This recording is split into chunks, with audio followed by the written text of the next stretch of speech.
Okay, so we're going to pick up where we left off the last time, talking about the first attack in Swansea, and then Philip's escape over to Picasset territory. We're going to cover a good deal of what's on this list, okay? And I hope you don't get battle fatigue in this process, but I'll tell you, working on this, it does affect you after a while. You know, you just one tragic event after another. You know, so it's another reason why it's not popular to talk about this. You know, it's tough stuff. Okay. So get back here.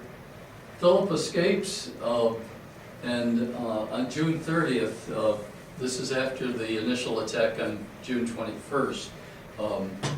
So Major Savage leads the colonial force down and attempts to chase Philip down to Mount Hope, but they found his village had been burned and deserted, and leaving a set of poles hung with heads and hands of Englishmen. So again, that's part of this is terrorism, okay, and the effort to make your enemy think twice about what they're doing.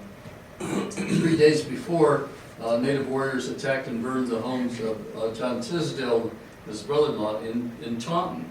Now, Taunton is not that far away. You're talking 10, 12 miles or so.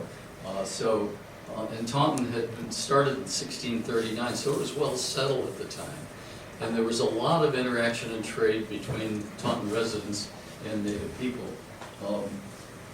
But this early attack, well, Philip is probably already escaped, but Savage is still trying to come down through the Bristol Peninsula, chasing him.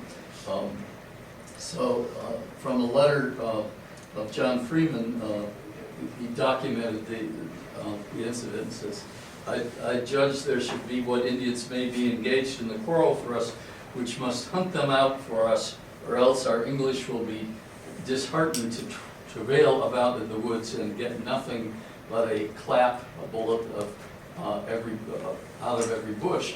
The Lord humble us for our sins, which are the procuring curses of God's judgment. You got to get into this mindset that everything is about the Bible and their faith. So all events are interpreted that way. Okay, and again, they weren't blaming the native people as much as they were saying this is God's judgment on us. Okay, we did something wrong. Okay. Of course, they did, but they didn't get it right about what they did wrong. Were there other groups of settlers that weren't Calvinists? That not in this area, no. I mean, further south in Delaware, you got the Swedes, and you know you had the Dutch over in New York, but here this was all Puritan. Okay. Quakers come a little later. Remember, when William sets up Rhode Island, all kinds of ne'er-do-wells show up. Okay? Rhodes Island. Yeah, Rhodes Island. And if you weren't part of the Puritan intelligentsia, then you left. You got out of it. Oops. So also in Taunton, which was this military stronghold, they've got 8 garrison houses for 96 families. You know, that's a lot of protection. So they knew something was coming, okay, and prepared for that. Probably the most interesting story is this of Edward Bobbitt, who was killed on the 25th. He was at a garrison house, left to go get something at home. On his way back, he gets attacked, and here's native people approaching him, so he climbs up a tree. What does his dog do? Starts barking out of the tree, giving him away. So much for your friendly dog. So they shot him and he died, and they buried him there, and then somewhat later, they put a marker over his gravesite. And that marker, that stone, is at the Old Colony Museum. Anybody been there in Taunton? Worth a visit. They pick up a lot of history from King Philip's War there. But you can see the stone that they found in the ground over where he was buried. At this point in time, the Mohegans, where are the Mohegans? Yeah, in Connecticut, yeah, further west. But they were very interested in maintaining a positive relationship with the English because they wanted to continue trade and things of that sort. And you remember, this wasn't everybody's beef. I mean, they weren't siding with Philip. They didn't have anything that they were upset about. Philip was in the middle of this war with the English over this original agreement from 1621, and how things had changed and how the courts were applying the law to them. So you can't assume that other tribes had that same perspective. They didn't. They were dealing with the same thing. So they saw the English as a means to protect their territory and maintain power. And the support of the English helped the English avoid ambushes. And you know, here's an alliance between the English and the Mohegans. You know, in particular, you think about Boston and Connecticut, and then all this war going on in between. So these are portraits of Uncas. He must have a good publicist because there's a lot of images of him. Oops. So Middleborough. This was originally Nemasket, and it became the town of Middlebury, and then officially became Middleborough, O-U-G-H. Later on, three name changes in 8 years. They built a fort on the Nemasket River, and during the war, the town's populace took shelter there. The only things you can see today are the marker about the old fort, which sits right in front of the high school if you ever want to stop by there. You're not going to see much else, but the story is that while they're in the garrison, Isaac Holland, people remember the Hollands from Plymouth, okay? Elizabeth Tilley, okay? Who was married to John Holland and is buried in East Providence right now. But this is the son of John Holland and Elizabeth. He was at the garrison, and they wanted to scare the native people. This is a picture taken by a friend of mine from the back of the high school across in the Nemasket River flows right behind the high school there. But it's a half mile up to this rock that sits on the embankment there. It's on private property. You can't go visit unless you get permission. So Howland decides to fire a single shot from this particular gun. Anybody seen a gun like that? 7 feet long, smooth bore. So it's it's likely to go any which way. You're lucky if you hit something over there.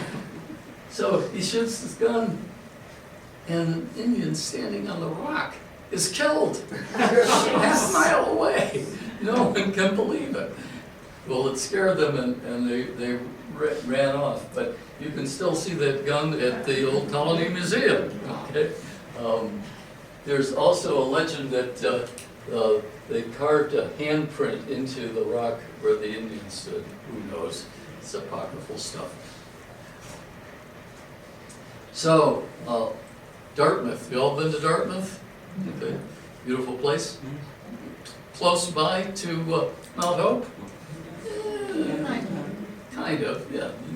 you can imagine getting there. Yeah. And it had been populated by families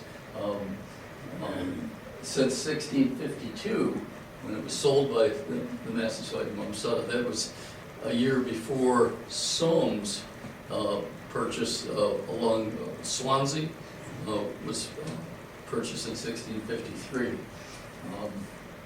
So Benjamin Church, who had settled down in Little Compton, okay, and got to know Eshelwinks and the Sakonets down there, and because he lived so far away from Plymouth and other English settlements, he was very much tied in with the tribe there. They, you know, this idea that the English only had relations with other English people is not true. He was dealing with them every day, had to, and so Church gets to know them really well, but he was a trusted friend. But this is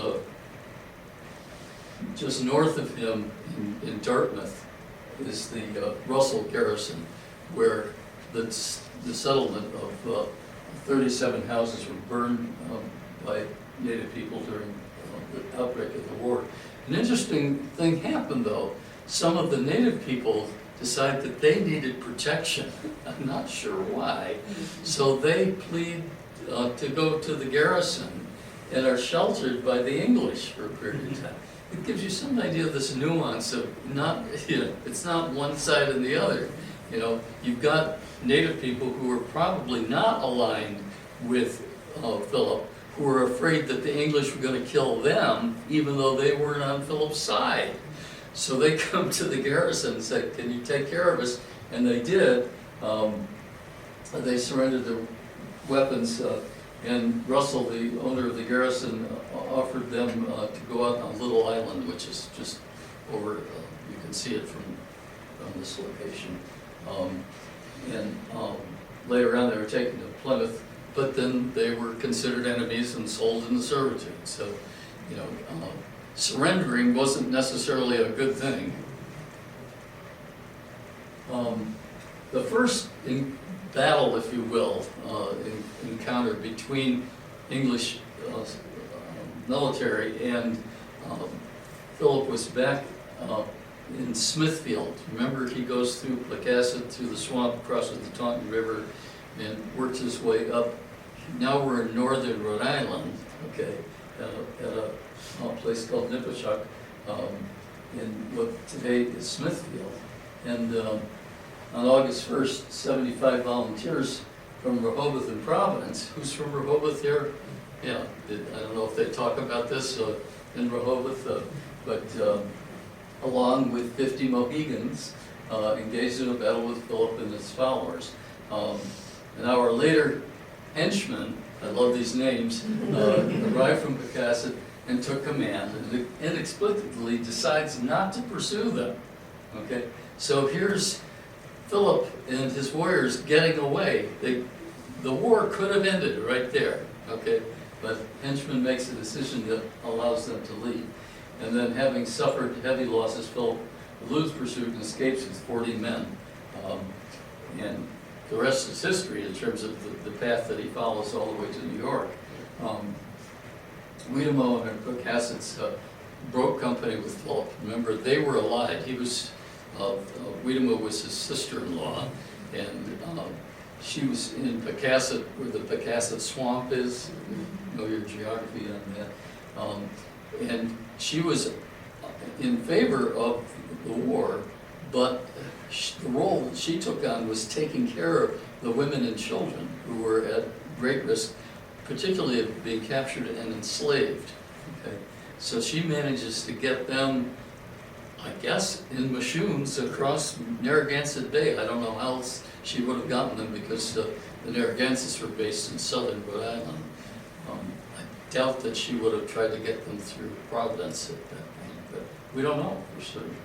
So if you go to Smithfield, in the old town hall, somebody's done a modern painting of that first battle of Nipawshuk. If you can see here, I can't understand what this young lady, obviously in current dress, is doing in the middle of the battle. It must be some artistic interpretation. Maybe you can go up and talk to the artist. So was it unusual that they would have both bows and arrows and muskets? Well, there's, yeah, remember there's that transition which you just heard about where a lot of the technology about making effective bows and arrows had diminished because they weren't using them and they didn't have the skills of how to make a good arrow. So there was less and less use of bows and arrows. But as I mentioned last week, there are some advantages to using a bow in that it's silent, okay, and in some ways more accurate. You can aim a bow better than many of those muskets and shot would be. Okay. So Menden, we mentioned last time that Menden was a praying town, remember? And that really became a target of a lot of these raids from praying towns. They saw them as the attempt of the English to change the culture. And so this particular one is right here, Wan Tug. It's basically where Uxbridge is now. We've been up in that area. Very, very rural still today. Okay. Elliot has his praying town there, and on July 14th, remember the war breaks out just basically 3 weeks before. This man, Richard Post, was the first settler killed, and the town was burned to the ground. You'll hear that over and over again. And the praying Indians were, during the war, many Nipmucks from around Norval and Natick were relocated to Deer Island. You're going to hear more about that. And that was, again, a strategy. So the town of Menden was resettled much later in 1680 after the war. As I said earlier, this is a war that breaks out in many different places roughly at the same time, okay? And you've got all kinds of settlements along the Connecticut River, okay? So if you jump out to that area, you find that that there were places where forts were built up. And in this case, in August of '75, colonial soldiers in Hadley demanded a fort, Naumatuck, that the Indians be disarmed, but they left on the night of August 25th. Soldiers pursued them and catching up to them at the foot of Sugarloaf Hill. Anybody been to Sugarloaf? Yeah. It's still a Yeah. ski area, right? Isn't it in Vermont? Pardon? No, it's No, different, no. different sugar. It's a different This sugar. is in like a Sutherland, Mass. Yeah, near Northampton. that Yes. area, yeah. Yeah. Right. And here's a picture of Sugarloaf. Does that conjure up any images in your mind? What does that look like? Do you see a body laying on its back with a head here? Oh, Okay. Yeah. Well, so did the people who lived there for 10,000 years. Okay. And Lisa Brooks, who's Abenaki, and writes about this history in Western Massachusetts in particular. It talks about the narrative of the great beaver, an ancient story of a giant beaver who was killed to protect the balance of life in the region, and whose body became Sugarloaf itself. That doesn't conjure up a beaver in my mind, but you know, when people were dealing with beavers, and beavers were extremely important in that area, and Native people hunted them only because the English wanted the fur. Remember, there was a popular style of hats. So up until about 1650 in England, beaver was very important. Then the styles changed, And the natives claim that they can't sell the beaver anymore, and not understanding what a style change is. So, a little later in July, the native guides left Brookfield to meet with Nipmuc to ask them to remain neutral in the war. Well, there was attempts all throughout the war to get people to agree to stay neutral or side with the English. In an effort to move some supplies in a passageway between a hill and a swamp, a group of English, this English party was ambushed by around 300 warriors. More than half the colonists were killed, and the Nipmucs chased Wheeler, who was leading them, and others to Brookfield, where the survivors took refuge in a garrison house. So this was known as Wheeler's Surprise, and you see one of these, this whole series of signs, over 300 of them, were established in 1930. It's part of, remember, that's the 300th anniversary of Plymouth. So Massachusetts undertook this effort to tell these historic stories.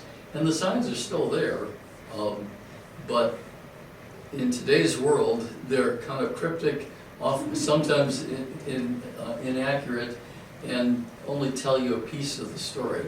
What they should all have on them is a QR code saying, for the rest of the story, go here. Okay. For 2 days, the Indians laid siege to the town of Brookfield and burned most of the buildings. They tried to set the garrison house on fire. You see this image over and over again.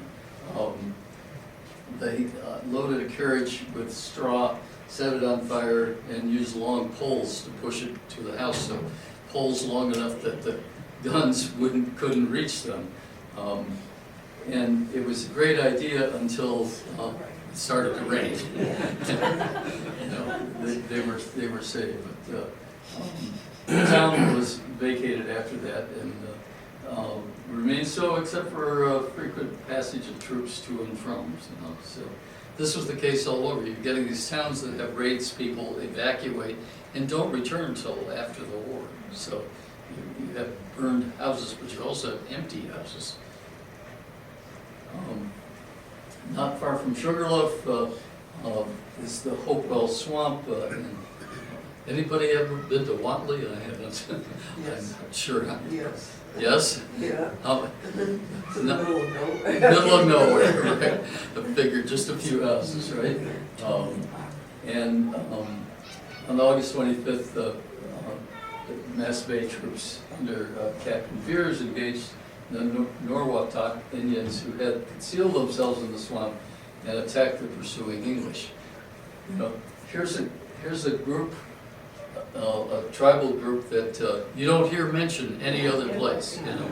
And you have dozens of these groups, clans, small family tribes, groups of 10 to 20 native people who have lived there for a long time, but aren't necessarily in league with what Philip is trying to organize. But they had their own grievances. And that was the case that once they heard that some tribes are attacking, they decided themselves, well, let's go, let's do it ourselves. So after losing 9 men, the English rushed into the swamp and sought cover behind trees. It's interesting that the English now are moving into the swamp for protection. This is usually the other way around. Hadley and Deerfield, on 1st of September, were fiercely assaulted. They were driven off after hard fighting. So sudden and desperate was the attack that they became confused. And you have all these people trying to figure out what to do, and no leader there. When suddenly this older man, you see depicted in this illustration, appears out of nowhere. Somebody, no one knew who he was. And he starts leading them and assembling them and getting them into the garrison house and saves them. and then disappears. And they never knew who he was, so he became known as the Angel of Hadley, okay, saving this group of people. In Maine and New Hampshire, you're going to talk some more about this, but just so you know that simultaneous to all these other events, this is in September, the war breaks out in June and September, there are already skirmishes that are happening all along the coast, and you're going to hear more about that next week. So Casco, which is today's Portland, and over to New Hampshire. And you will find trails like King Philip Trail in New Hampshire. So this is now a regional war, okay, not just confined to central Massachusetts. What about Martha's Vineyard? Was there? No, they remained neutral. There wasn't any activity there. Or on the Cape. There was an effort on the part of the United Colonies to get the Narragansetts, who they knew were numerous, maybe 4,000 warriors and powerful, and could really change the course of the war. They did not want Philip to get their help. And though they were enemies in some sense, there were lots of intermarriages between the tribes. And when times get tough, sometimes your enemy becomes your best friend. And they knew that Philip would be trying to engage Pinochet in his war effort. But the colonists demanded they hand over the Wampanoag refugees, and the Narragansetts ultimately joined the war. So the negotiations, which were mediated in part by Roger Williams, never happened. So wasn't that because the Native Americans really valued kinship and clan and whatever, and to hand over the Wampanoags? Right. Well, and remember, Wiedema was taking Yeah, people, women and children to Narragansett territory, and they were sheltering them. right. So when the English found out about that, they said, yeah. Well, they knew they would end up in servitude and whatever, I'm sure. So Right, yeah. They were not allowed to surrender them to that. No, surrendered, being enslaved, in many cases, many of the native men killed themselves rather than be enslaved and sent to Barbados. Enslavement was seen as worse than death. So Springfield, again, now we're talking the Agawam natives. These are in western Massachusetts. Burned 60 houses, and residents endured the winter of '75 under siege. This John Pynchon's brick house served as the refuge, but Springfield was one of the first major colonial settlements to be completely destroyed during the war, and escalating the violence and Native American resistance to colonial expansion. Every time there's a raid like this, news travels, and other people start making assumptions based on what they hear. So it's not confined to just the place that's attacked. It's really an attack on the whole system. Hatfield, again, 180 mounted men. Half of the soldiers had been supplied their own horses. Somebody was asking about horses. By this time, there were horses in use. And then a group of about 50 natives attacked the northern end of the town of Hatfield. The natives tried to enter the stockade, but others were, some men standing on the top of a new house were shot and fell. 13 homes were invaded, 7 were burned. Women and children were killed and injured. The men saw smoke and rushed back to the village, but by the time they got there, the Indians had marched their 17 captains across the field. And about this time, there were so many attacks by natives throughout the area that the governor in Massachusetts begins to think this is not a good idea, whether they're Christianized or not. So let's get all the Christianized Indians out to Deer Island. And they transport them out. Remember, Deer Island is way out here. The natives used to go there during the summer to pick berries and, clams and, so it wasn't a place of disfavor except in the wintertime. And it changes drastically in the winter. There's no shelter, no trees. The place is an absolute prison because you cannot, in that kind of weather, you would suffer hypothermia if you tried to swim to get out of there. No way.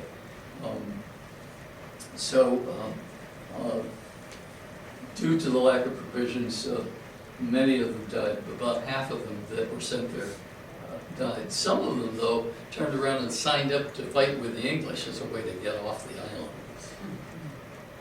Consider that, right? Well, here we are at the Great Swamp now in December. Okay, things are beginning to heat up all over the place.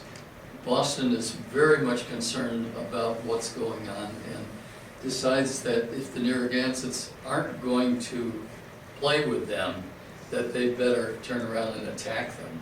So the United Colonies puts together an army that includes Mass Bay, Plymouth Colony, and Connecticut soldiers, but not Rhode Island.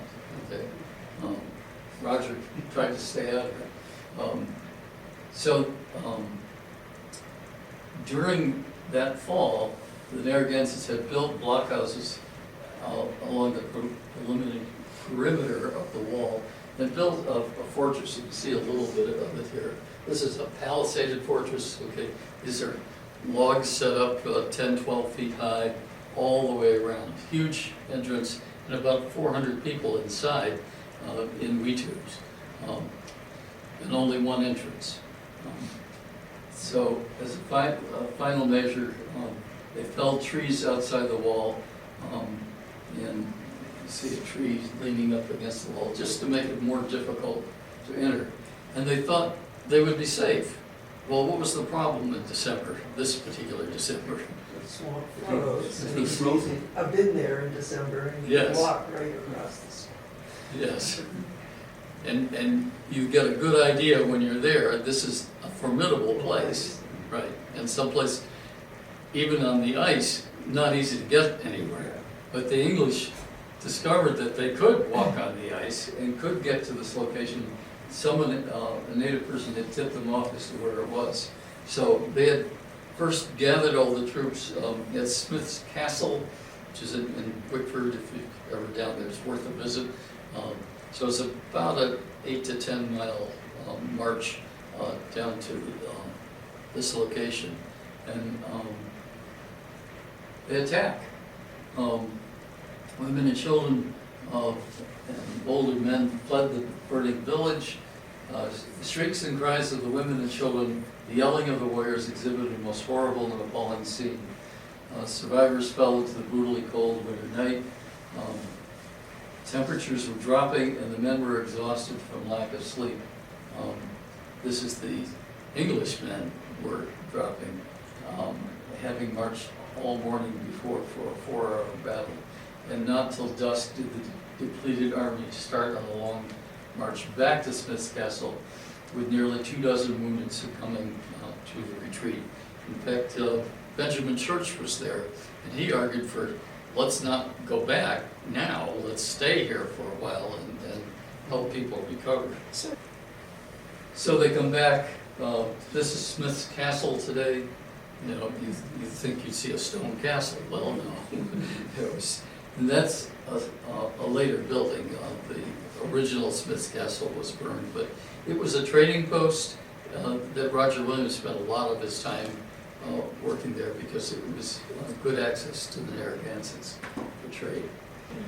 Okay, so after the Great Swamp Massacre, which was a huge defeat for the Narragansetts, but it also pushed them into the war. So now they were the aggressors, and the English were doing whatever they could to stop them. Winslow, this is Josiah Winslow, who would become governor in 1663, son of Ed Winslow, is in charge of the English troops. And he marches them into Nipmuc country, which is, Nipmucs are where? No. Well, between Connecticut and northern Massachusetts, central Massachusetts. Central Mass. The easiest way is the greater Worcester area. Okay. So he captures or kills a number of the enemy, but without any battle. But this is harsh winter conditions. Remember that the Great Swamp Massacre, there was 3 feet of snow in addition to the frozen swamps. So conditions are really tough. And his soldiers were so poorly outfitted with food and that many of them deserted. And then some of them ended up slaughtering and eating their horses. And they know that because somebody later found the horses' heads and the bodies dismembered. So Philip's hope was to stay the winter. Philip had gone all the way to New York now, and he was with the Mohawks, and he wanted to convince them to join the war. The Mohawks, again, were a very powerful group who had done a lot of trading with the Eastern, or Wampanoags, properly called in that case. But they had no territorial interest in this area. And the question was, why would they want to engage the English when they were mostly dealing with Governor Andros in New York? That was what their concern was. And trade along the Hudson River. That was the center of their activity. So in January, Philip camps on the east side of the Hudson, 20 miles north of Albany, and tries to negotiate with the Mohawks, and managed to avoid English patrols that searched in vain for him. But Philip's plan for assistance backfired when Sir Edmund Andros, the governor of New York, persuaded the Mohawks to not only to remain loyal to the English, but also to attack Philip in his winter camp. So here he goes out for help and ends up getting, and he lost a number of his warriors. The Lancaster raid was the first in a series of 5 planned raids during the winter. And Lancaster was preceded by several years of mounting tension. This tension stemmed from the decline in the fur trade. Remember I was saying that, by 1650, the demand for fur had gone way down. Due to overhunting, too, the dramatic decrease in the native population and social disruptions. Again, here's our livestock doing all kinds of damage. And you see the same pattern that the English, in taking over the land, enraged the native populations wherever they were. So it's not like Philip had to convince people that the English were doing them harm. They were already experiencing that and had been for a number of years. United Colonies, which again was Plymouth, Massachusetts Bay, and Connecticut, tried to raise a force of 600 men for an offensive for the Indians at Quabog and Wachusett. To that end, on February 8th, they called on Massachusetts to fill out their quota, and before a force could be raised, the blow fell upon Lancaster. So in Lancaster, the minister, Joseph Rawlinson's house was set on fire, and most of the occupants of the town were slaughtered. Rawlinson himself had gone to Boston for help. He wasn't there. But his wife, Mary, is captured, taken prisoner, and writes the story that in the book that I just passed around that you can read. It's not lengthy, but it's a little difficult to understand. But she describes her experiences there. And that book then becomes a bestseller in England. Okay, so it's just like while the movie is going on. Oops. So, she's kidnapped on February 10th and held for ransom. It wasn't until May 2nd she was ransomed for 20 pounds, raised by the women of Boston in a public subscription and paid for by John Hoare of Concord. And she's let go at Redemption Rock, and you can go visit Redemption Rock. It was, her account was read by the masses, and specifically references the differences in the culture between the savagery of the Indians and the holiness of the English. Puritans are described as innocent, civilized, and domesticated, while the Indians are wild animals. Eventually, the Puritans abandoned their commitment to a society shared with Christian Indians as war made them weary and fixed in their mind that all Indians are alike and savage in nature. Okay? And you see that throughout this whole history of this time. It's not until well into the next century that some of those attitudes begin to change. Nipmucks were the original settlers around Framingham. White settlers came in, they destroyed native lands, forced them into debt, and pushed them into the outskirts. Familiar pattern, right? In February, at the height of the King Philip War, a fight occurs at Mount Waite between the Eames family and 11 Nipmuc men, resulting in the death and kidnapping of multiple members of the family and destruction of their homestead. This was a moment of desperation and fear that had roots in 2 decades prior, which continues to reverberate to the present. So again, you can find a marker and a monument. That's no story and no QR code. Right? Weymouth, which is just south of Boston, okay, which had been settled in 1623, I believe, right around there, and was well known for the English behavior there. In March, the town was attacked by Indians who were on their way to Plymouth Colony, and the houses and barns burned. On March 26th, a petition was presented to the governor and council urging the recall of the men then on the frontier for the protection of their own homes. So that's another aspect of this war, is you have people moving from one town to another and then abandoning their own town, hoping that nothing is going to happen there, and then they get word that their town's being burned while they're away.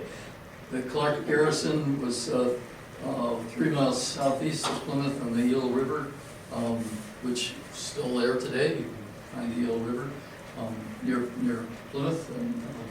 And the natives knew it wasn't well fortified and had a lot of the material, guns and weapons and food that they needed. So they picked a time when on Sunday, you know what happens on Sunday? Everybody goes to meeting. So you abandon your town. Great time to attack, huh? Okay, which they did. So the house was attacked and 11 women and children from 2 families. I guess that's the punishment. If you don't go to church, you get attacked. So, Warwick, okay, remember we had the Great Swamp Massacre, and now Thomas Gordon had established Warwick at the time. Anybody from Warwick here? I don't know what history of Warwick they teach, but yeah, not much.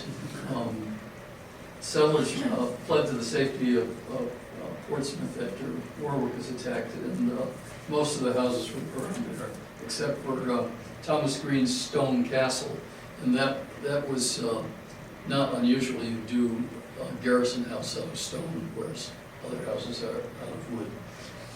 So only the village of Portsmouth and the town of Newport, which Newport served as an escape hatch for people, particularly on the west side of the bay, if they could get over to Newport, because the Narragansetts, who had owned that land, if you will, were no longer present, and the English were safe there. So that's why when you go to Newport, you'll find buildings like the White Horse Tavern that are before the King Philip War. You will not find other buildings anywhere in Rhode Island because they were all burned. Okay? So you have to go to Newport to see that piece of history. Fleeing from the might of the Mohawks, Philip took his followers to the upper Connecticut River Valley, moving from New York. And then the attacks of the settlements grew more merciless, and the Indians surprised several towns, including Longmeadow, Marlborough, and the Blackstone River, north of Pawtucket Falls. So we're now moving into Rhode Island. And a few days later, they attacked Rehoboth. Okay? Tell you about that there in Rehoboth, and Providence. So here we are in Providence. Remember, the Narragansetts are coming up after the Great Swamp Fight and have joined the war. Roger has a conversation with them. Well, behind him, they're burning his house. You know, it's like here's Roger trying to talk him out of this, and this has happened. And asked them why they burned and killed their neighbors. They told them, the house of mine now burning before mine eyes hath lodged kindly some 1,000 of you in these past 10 years. And that's right. He used to have native people in his house all the time. I mean, this was not an unfriendly guy.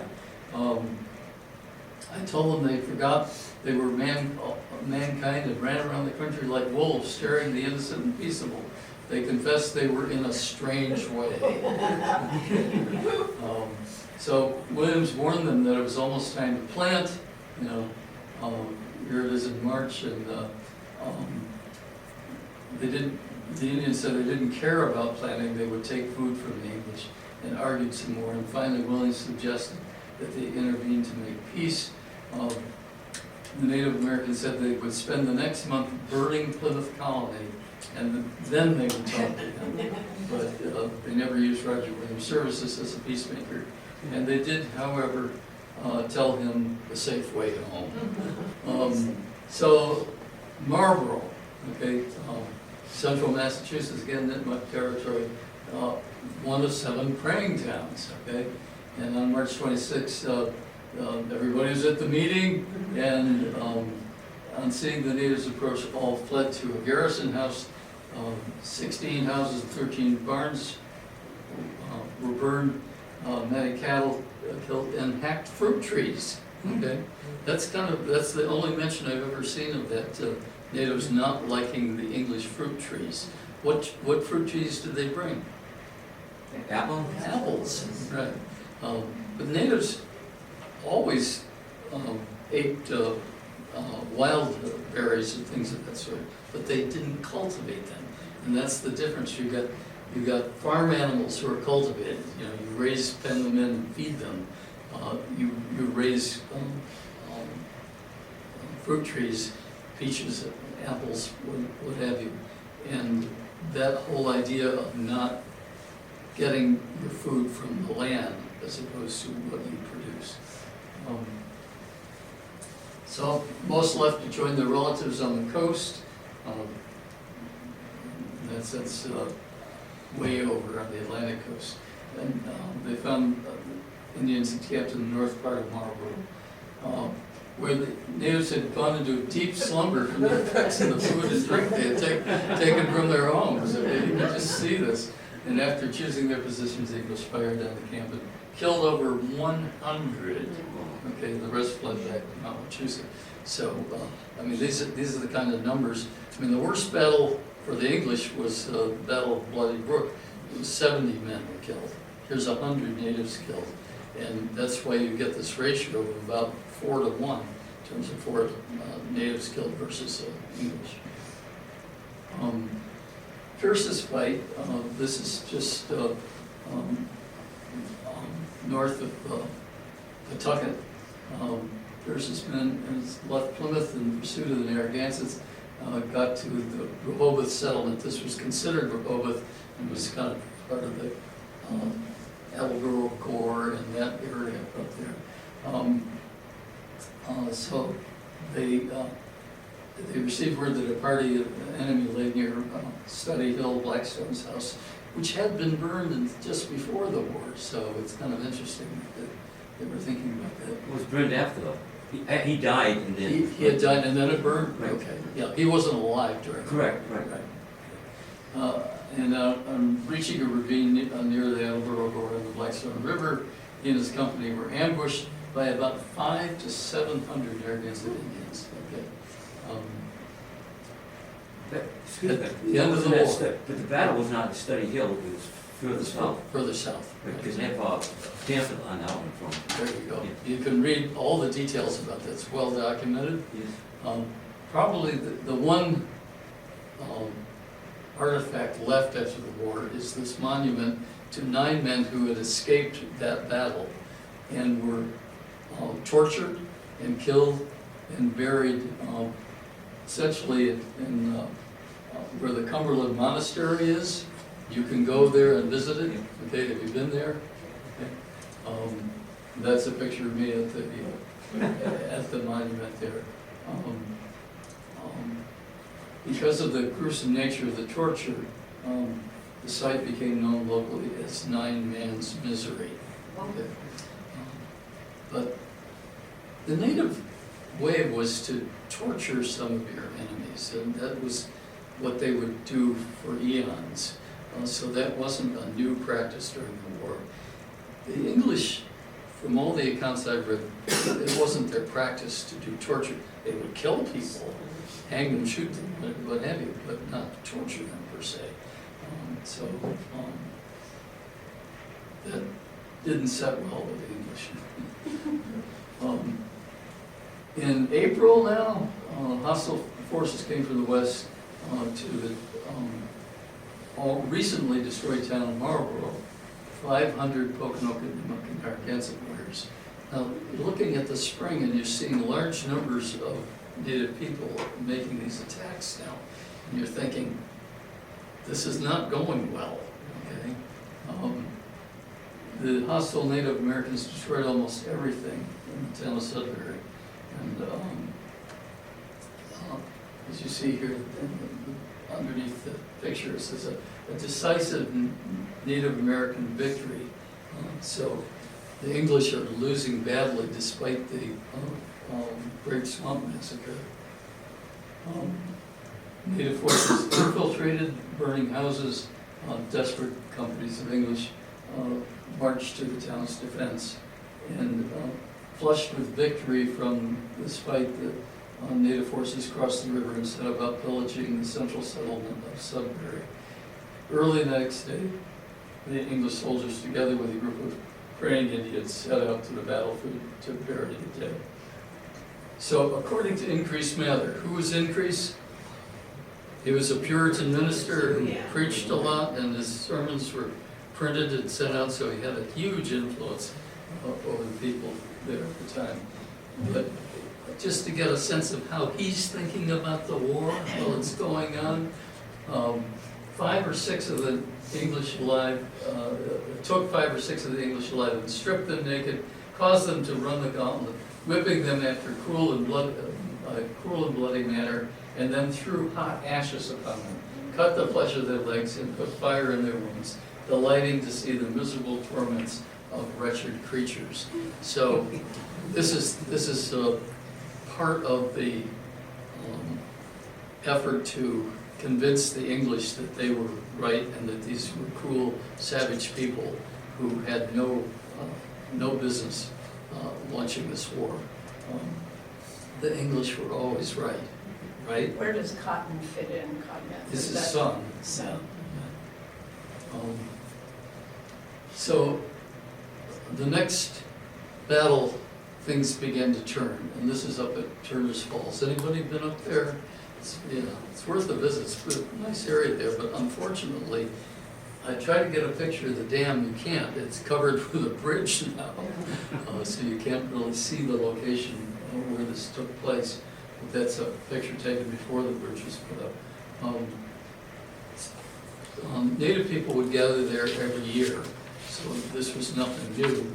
And now you're thinking they've been through this war, they have not had access to their food supplies, And here you've got a good fishing ground. So hundreds of Native people came there from different tribes and camped there and fished for days to restore their food sources. On May 19th, Turner organizes a militia of 150 men who engaged in an initial massacre where they're up above, they find this native encampment down below, come in just before dawn when women and children and some of the warriors are in Ritus and burn, shoot, slaughter, this, so much so that people are escaping into the river and are swept over the falls and killed. So you've got hundreds of people who are massacred in this one event. Outnumbered warriors then organized and countered the attacks in which they chased the militia and killed 38 of them, including William Turner, who had organized this whole raid.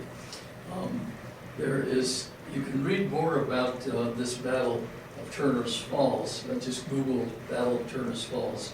But there's a project called the Nolan-Becca Project that has been going on for about 10 years, organized to reinterpret the English version of the story from the native point of view.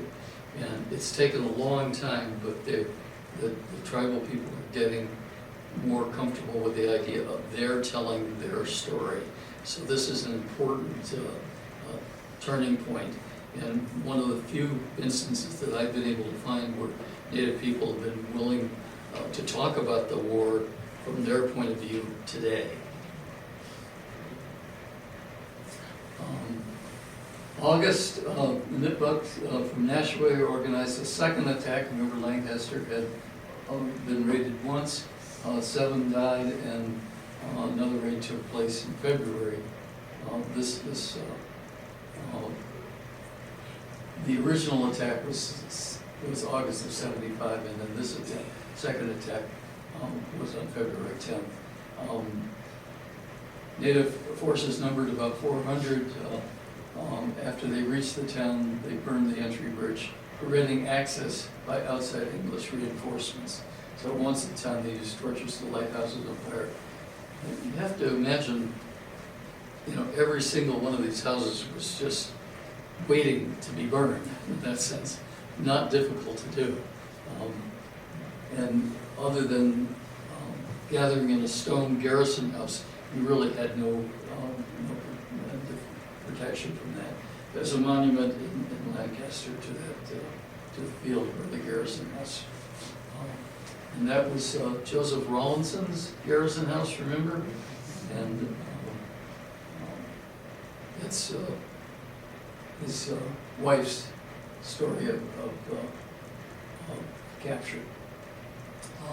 So on May 20th, warriors came to Scituate, and following the general course of the North River, attacked the blockhouse located on the river, but were repulsed.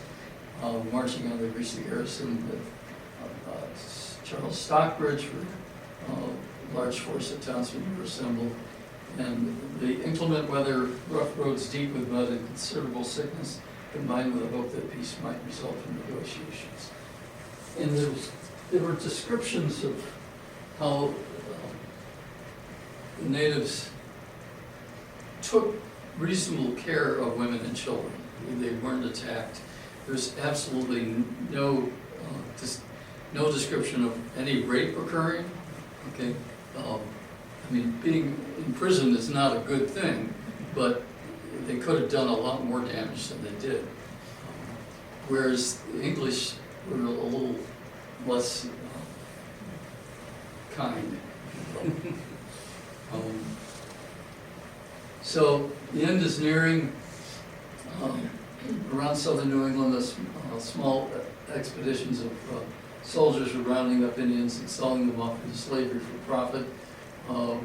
For almost a month, Philip avoided capture by hiding in the woods, but he couldn't remain hidden forever.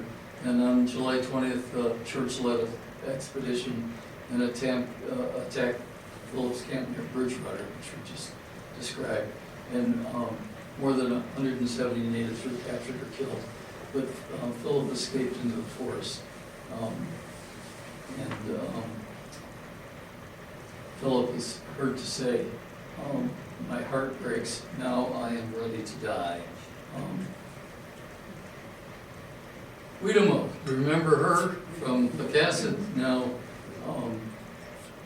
she's discovered in the Taunton area, and a trader reveals her location at her camp on the Taunton River.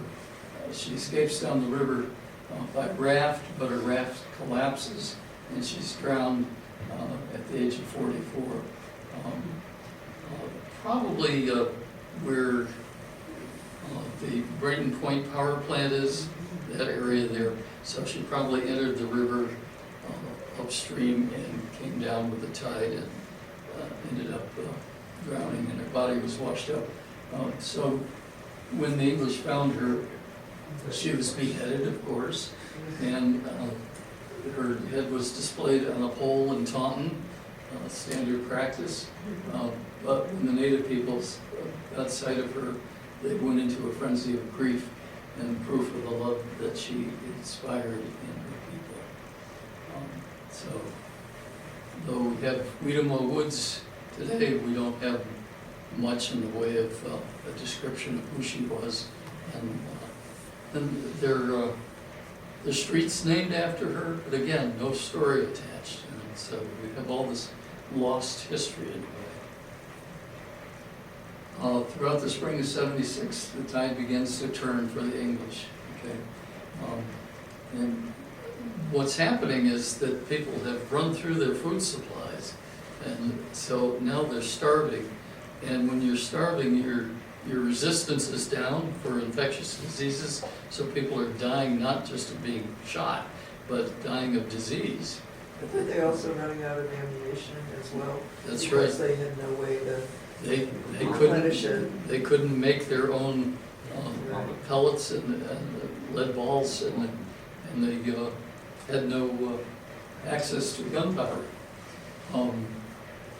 So Hanoshe, from the Narragansett chief, was captured and then handed over to the Mohegans. Remember, they were on the English side, and shot, beheaded, and quartered, and leaving the tribe without a leader. By midsummer, the English started giving amnesty to some Indians. Okay, a lot of war-weary Indians surrendered. However, the English sold many into slavery. So you can surrender, but your punishment is go to Barbados and work in the sugarcane fields, where you'll die in 3 years from the conditions there. By late summer, Philip and his allies were weakened and on the run. So the war that looked like it was turning, in the natives' favor, Lancaster, is now moved over to the English having the upper hand. So Philip was chased for more than a year altogether in the war. The final days, Church learned that Philip was about to cross the Taunton River, and the next day, Church saw Philip on the banks of the river, but again he escapes. The end came not from military prowess, but from disease and famine. Okay? His support bottomed out when the Mohawks' potentially strong allies refused to join him, preferring not to relinquish their short-term fur trade profits.